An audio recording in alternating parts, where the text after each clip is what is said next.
Nous avons aussi des thérapies comme la psychobiothérapie, comme l'EFT, comme le MDR, qui vont aller travailler sur le passé, qui vont aller tout simplement aller résoudre des conflits dans le passé, parce que souvent ce qui se passe, c'est qu'il y a la personne, elle a un comportement, mais ce comportement, il est complètement différent de ce qu'il veut consciemment faire. Mais tout simplement parce que cette personne, il est, il est plutôt, non pas victime, mais que c'est une personne qui est plus dans l'inconscient que dans le conscient. Et donc, il y a ces thérapies qui permettent, dans certains cas, ok, de libérer tout simplement ces conflits. Et lorsque on libère ces conflits, ben, on trouve de la vitalité. On est moins fatigué parce que nous avons moins de pensées à l'envers. Nous avons moins de jugement. Nous sommes plutôt dans l'acceptation. Nous sommes plutôt ok, dans autre chose que ces pensées à l'envers ou ces émotions à l'envers. Ça, c'est vraiment cette revitalisation. Pourquoi j'en parle au départ? Parce que souvent, l'une des erreurs qu'on fait, c'est que on va faire une cure de détox à la mode, ok, et on ne va pas comprendre pourquoi au bout d'une semaine, nous sommes complètement épuisés. On ne va pas comprendre pourquoi, en fait, cette cure que j'ai faite, elle m'a fait, après la cure, à un certain moment, je me sentis bien, mais après, je me suis senti encore pire que le départ. Mais parce que peut-être que le point de départ était un point haut en ancrage. Était un point haut en encrassement. Quand je dis un point haut en encrassement, on va le voir quand on est en train de parler de désencrassement. C'est quoi? C'est que je vais aller dans une cure de détox avec l'absence de revitalisation. Je suis en fait l'absence de revitalisation. Et là, l'une des techniques que j'ai appris, par exemple, avec Grégoire Jovet, c'est ce qu'il appelle la vita aromathérapie. Donc, la vita-aromathérapie, c'est quelque chose qui a été découvert par Christian Flech. Non pas Christian Flech, mais par Grégoire Jobé. Nous savons tous que les arômes, ou tout simplement les huiles essentielles, ce sont des huiles et l'un des problèmes que nous avons avec les huiles essentielles, c'est leur toxicité, leur énorme niveau de toxicité au niveau du corps. C'est pour ça que d'ailleurs même, lorsqu'on veut les prendre, on va les prendre avec précaution et on va les rajouter avec d'autres huiles végétales, ok, si nous voulons l'utiliser. Et souvent, la recommandation est plus une utilisation externe qu'une utilisation, interne. Grégoire Jobé a découvert, ou il est l'inventeur d'un concept qu'il appelle l'huile hydrosolubilisée. Hydrosolubilisée, simplement, c'est que c'est de l'huile qui est solubilisée dans l'eau. Il n'a pas, en fait, là, il n'a pas inventé quelque chose, en fait, que tous les chimistes cherchent depuis longtemps, mais il a découvert tout simplement un process qui utilise aussi de la physique quantique et qui permet réellement de générer de l'eau, c'est-à-dire de l'eau à partir d'huile essentielle et qui est buvable et qu'on peut boire. L'un des produits phares, par exemple, ça vous pouvez le trouver sur le site web novadine.fr, qu'il a mis en place, un produit qui s'appelle Efface Stress. Alors même une dame à qui j'ai recommandé ça, ou j'ai conseillé ça, quand elle a vu, elle m'a dit, mais Rabia, mais au Maroc, on a tout ça. Quand elle a vu la constitution, elle m'a dit, bah, tiens, on a du jus de pomme, on a du clou de girofle, on a de la verveine, on a de la mélisse, voilà, et du radis noir, on peut l'importer, voilà, et du sucre de canne. Mais en fait, plus d'autres huiles essentielles. Et en fait, Grégoire Jovet, ce qu'il a découvert dans ce mélange-là, ou dans cette synergie-là qu'il a créée, c'est une huile essentielle qui est capable réellement d'intervenir au niveau physique avec un impact mental. Je répète, une synergie qui est capable d'être prise au niveau physique avec un impact mental. Que fait cette synergie-là? Jovet, il dit que tout simplement que si on prend le diencéphale et le cortex, une situation d'équilibre, le cortex travaille indépendamment du diencéphale. Et le diencéphale, il est indépendant du cortex. C'est plutôt le diencéphale, il est indépendant du cortex. Le cortex, c'est l'organe, en fait, qui est responsable de la pensée. Le diencéphale, c'est la partie du corps qui est responsable tout simplement de la vie végétative. En gros, cette partie inconsciente qui est en train de gérer toutes les choses, toutes les actions inconscientes dans le corps. Et en fait, lui, il est arrivé à cette conclusion toute simple, au fait que qu'est-ce que c'est le stress oxydatif? Qu'est-ce que c'est une situation de stress au niveau du corps? C'est lorsque tout simplement les deux s'imbriquent comme une poupée russe. En fait, j'ai là, le diencéphale devient sous l'emprise du cortex. En fait, il n'est plus indépendant. Et à ce moment-là, mes pensées vont automatiquement agir sur le corps. Et donc, cette synergie-là, qui est buvable sous forme de tisane, on peut la rajouter à du tilleul qui va augmenter encore son caractère sédatif et en fait calme, ok, à du fleur d'oranger par exemple. En fait, c'est un sirop qu'on prend sous forme d'une grande cuillère à soupe dans de l'eau, voilà, et qu'on va boire comme une tisane. Croyez-moi que lorsque je l'ai testé à titre personnel, j'en parle pas juste comme ça juste par connaissance, ok, c'est-à-dire curiosité ou quelque chose comme ça. Je l'ai testé à titre personnel, je l'ai partagé avec plusieurs personnes et c'était extraordinaire. Résultat extraordinaire, des gens qui n'arrivaient pas à faire leur nuit, ils faisaient des nuits, mais parfaites. Nuit parfaite veut dire quoi? Ne pas dire que c'est une nuit courte, mais c'est une nuit tout simplement, pas une nuit longue, ok, mais c'est une nuit où quand il dort, quand il se réveille, c'est ça la nuit parfaite, ils sont en grande vitalité, ils sont en bonne forme.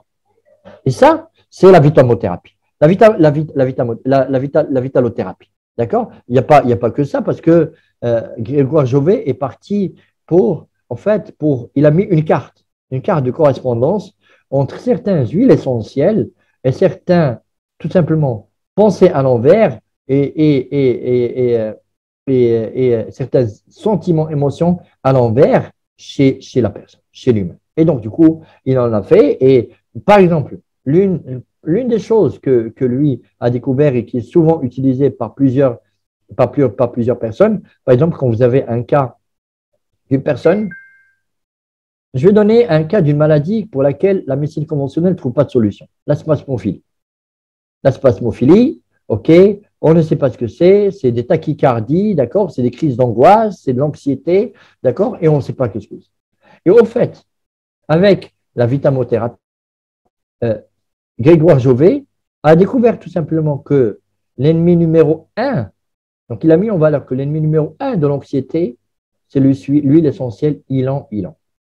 Vous avez quelqu'un qui a une tachycardie, qui a de l'anxiété, c'est très simple. Prenez, je vais vous donner une mesure, prenez pour 250 ml ou 25 centilitres d'huile d'olive extra vierge, ok, vous rajoutez 10 gouttes de ylang-ylang, vous mélangez, et après, tout simplement, au moment où il veut dormir, cette personne veut dormir, d'accord, ou quand elle est en crise, ben vous l'allongez, et vous mettez la moitié d'une cuillère à soupe dans le nombril. Eh oui, vous versez tout simplement dans le nombril et vous allez laisser aspirer.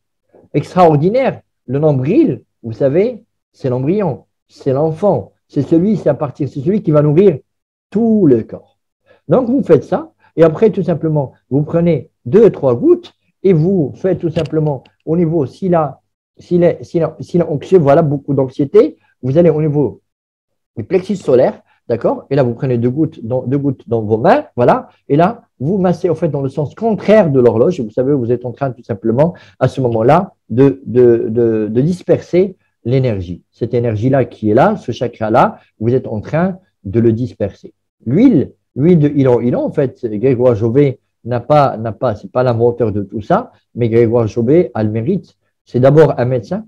Sachez-le, c'est un médecin, c'est un professeur, c'est un médecin, c'est un philosophe, c'est un artiste, c'est un artiste, c'est quelqu'un qui dessine. En fait, il a ces tableaux qui sont présentement à Dubaï et dans différents grands dans différents grands musées dans le monde. Voilà, et c'est un inventeur. C'est un inventeur de différents appareils, différents concepts qu'il a inventés. Et donc là, je parle tout simplement, ça rejoint aussi, je parle aussi de les fleurs de Bach. Les fleurs de Bach, on est dans le même concept, en fait. Les fleurs de Bach, on est en train tout simplement, lorsque quelqu'un maîtrise les fleurs de Bach et que réellement, il sait faire tout simplement le bilan des fleurs de Bach, il peut trouver tout simplement l'huile essentielle ou tout simplement cette synergie qui permet réellement d'aller calmer, c'est-à-dire d'aller remettre, d'aller équilibrer l'émotion. Maintenant, on est sur des choses, il va de soi, qui relèvent plus de symptômes. Mais comme j'ai dit, nous sommes sur le début du chemin. Et sur ce début du chemin, ben, j'ai besoin de ces béquilles. J'ai besoin tout simplement parce que peut-être que cette personne sur le début du chemin, okay, il ne peut pas marcher. Ben, j'ai besoin tout simplement de lui donner ces béquilles afin qu'il puisse avancer dans ce chemin-là. Et là, je vais trouver quelque chose juste après qui est le désencrassement. Vient la phase de désencrassement. Désencrassement et encore revitalisation. Et désencrassement, c'est quoi? Désencrassement, c'est tout simplement, je vais donner, c'est un ensemble de techniques qui vont permettre au corps, d'accord, c'est-à-dire au corps, je vais activer des processus qui sont normaux dans le corps. Ces processus normaux qui est la fièvre et qui est la diarrhée, ok, et tout simplement, je vais venir activer des processus que la médecine veut arrêter. La douleur est l'un d'eux. Oui, la douleur, bien sûr, elle va être maîtrisée lorsqu'elle arrive à un certain niveau, mais la douleur, elle exprime elle aussi quelque chose. Donc, on va activer tout simplement, principalement, de la fièvre, de la diarrhée, qui permettent tout simplement d'aller ouvrir les émonctoires. Donc, on va passer par de la purge, par des solutions purgatives, de la purge, que ce soit par la façon traditionnelle avec de l'huile d'olive, avec de l'huile de ricin, ou des purges à base de chlorure de magnésium, de sulfate de magnésium, ou des purges qui sont composées aussi d'autres laxatifs, comme le sorbitol ou le lactulose, ou des purges. En fait, ce sont des purges qui vont travailler sur tout le système digestif, à la fois sur sur l'intestin, sur le foie et sur la vésicule biliaire. C'est ça, c'est pour ouvrir, c'est ça l'objectif du désencrassement. On n'est pas en train de nettoyer le corps. En fait, lorsqu'on parle de le désencrassement, nous sommes tout simplement en train de donner le moyen d'ouvrir les portes pour que le corps, lui, il va faire le travail. Parce que tout simplement, lorsque ces émonctoires, ces points de sortie sont fermés, il va bien falloir à un certain moment, travailler dessus. Donc ça, c'est le désencrassement, si on parle de désencrassement. Le désencrassement aussi, il n'est pas au niveau physique uniquement. J'en ai déjà parlé dans la revitalisation, mais là aussi, c'est le désencrassement, c'est d'aller enlever les crasses que j'ai dans mes pensées à l'envers, dans ces croyances limitantes que j'ai, dans cette ignorance que j'ai, d'accord? En fait, dans ces émotions à l'envers aussi, aller tout simplement faire le nettoyage. Faire le nettoyage que je peux faire moi tout seul ou que je peux faire tout simplement en faisant, à certains niveaux, en faisant appel à une personne qui va m'aider juste temporairement, qui va me donner un outil externe pour pouvoir faire, sachant que c'est à moi de faire. Parce que de toute façon, comme on l'a dit dès le départ, si je ne suis pas responsable de ma santé, d'accord, après, quand quelqu'un d'autre va me ramener pour faire quelque chose, c'est rare quand ça donne des résultats, parce que je suis en train de faire juste pour faire plaisir à l'autre. Et là, on a réellement quelque chose aussi de désencrassé, c'est le jugement et c'est les mauvaises intentions. J'ai besoin de faire attention, de porter attention tout simplement à mon intention, qu'elle soit positive. Parce que de toute façon, tout ce que je suis en train, en fait, finalement, l'intention, c'est ça ce qui compte. C'est selon mes croyances, la première chose qui est la plus importante, c'est l'intention. C'est vraiment l'intention.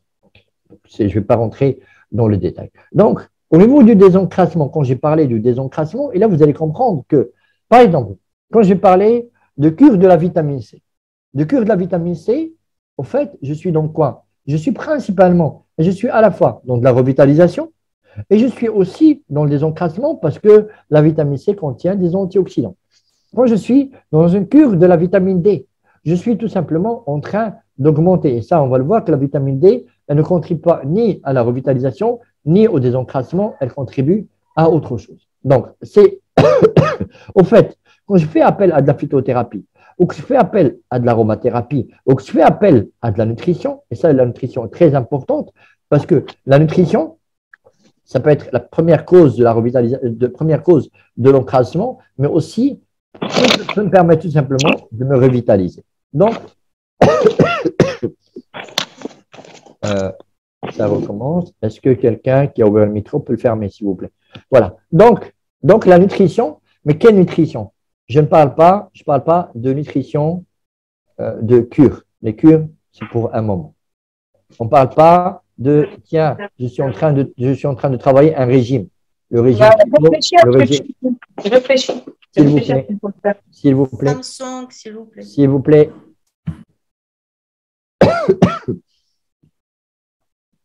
La nutrition, quand je parle de la nutrition, c'est principalement l'encrassement, c'est lorsque j'ai une nutrition qui est non spécifique et dénaturée. Une nutrition qui est toxique et une nutrition qui crée de l'inflammation. Si je veux la nutrition à l'endroit, c'est une nutrition qui est spécifique, qui est naturelle, qui est hypotoxique et qui est anti-inflammatoire. Anti-inflammatoire, ça va avec toxique, ça va avec dénaturé. Lorsque je suis en train de prendre des produits qui sont fabriqués en usine avec des additifs que le corps n'est pas capable d'assimiler, ok, je suis dans de la nourriture qui est non naturelle et en plus non spécifique parce qu'elle ne correspond pas à mon corps. Ce corps-là, le corps que nous avons, ok, il a un programme qui date depuis des millénaires, qui date depuis Adam. C'est ma croyance. Et ce programme-là, ok, comme on a dit, les besoins n'ont pas changé, bah, au fait, ce corps-là, il est en train de travailler avec les choses que son créateur lui a créées pour lui, naturelles, d'accord, pour lui. À partir du moment où l'humain a commencé, pour des raisons X et Y, ok, à aller dans de la nature dénaturée, industrielle, fast food, ok, pour aller du junk food, pour aller manger vite, pour aller le contraire, tout simplement, de la loi biologique, il y a bien à un certain moment le besoin de payer le prix, d'accord? Et ce prix-là, c'est quoi? C'est qu'il y a un encrassement qui monte, jusqu'à un certain moment, il devient un encrassement dans lequel la vitalité ne peut rien et dans lequel il va causer des maladies, des défaillances. Donc, la nourriture peut être à la fois source de toxines et peut être aussi, d'accord, la solution aussi, si elle respecte. Mais ce n'est pas les régimes. En fait, moi, la nutrition ou la diététique que j'ai appris n'est pas une diététique basée sur un régime donné, n'est pas une diététique basée, ok, oui, il y a certaines cures qui peuvent être prises pendant un moment pour un objectif donné, mais pas tout le temps. Mais pas tout le temps. Ça, c'est vraiment… Et la diététique a besoin de prendre en considération aussi les niveaux de vie des personnes. Parce que tout simplement, on ne va pas commencer à imposer à quelqu'un qui est dans la campagne marocaine, en plein campagne ou bien en plein dans le désert, ben vas-y, écoute, il va falloir que tu manges des fruits et des légumes, 5 fruits et légumes tous les jours. Soyons logiques. Soyons logiques. D'accord? On est en train, tout simplement, on a besoin aussi, ces gens-là, s'ils ont vécu dans ce désert, tout simplement, c'est parce que leur corps s'est adapté aussi à un mode de nutrition qui est un mode de nutrition naturel. Les dénaturer, c'est dénaturer leur corps. Et quand on dénature leur corps, souvent, on est en train de dénaturer aussi leurs croyances, on est en train de leur mental et tout ce qui va avec. Et on va leur ramener tout simplement ces maladies de la civilisation.